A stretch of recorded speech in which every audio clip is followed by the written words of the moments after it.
కదంబమాలికకు స్వాగతం. భూమి మీద ప్రత్యక్ష దైవాలు తల్లిదండ్రులు, ముక్కోటి దేవతలు తల్లిదండ్రులు ఎందే ఉంటారు. తల్లిదండ్రులకు ప్రదక్షిణం చేస్తే ముక్కోటి దేవతలకు సమస్త భూమండలానికి చేసినట్లు.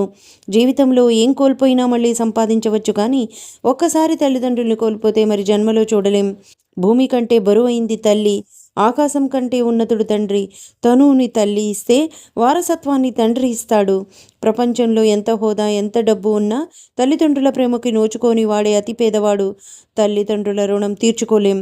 తల్లిదండ్రుల్ని దూషించరాదు, తల్లిదండ్రుల్ని బాధించరాదు. ప్రతి మనిషికి తొలి దైవాలు తల్లిదండ్రులు. తల్లి ప్రేమను అనుభూతి చెందటానికి శ్రీమన్నారాయణుడు శ్రీకృష్ణునిగా జన్మించి యశోద తల్లి ప్రేమలో కరిగిపోయాడు. రాముడు తండ్రిని ఎలా గౌరవించాలో 14 సంవత్సరాలు అరణ్యానికి వెళ్ళి తండ్రి మాట నిలబెట్టాడు. శ్రవణుడు తన జీవితాన్నే తల్లిదండ్రులకు అంకితమిచ్చాడు.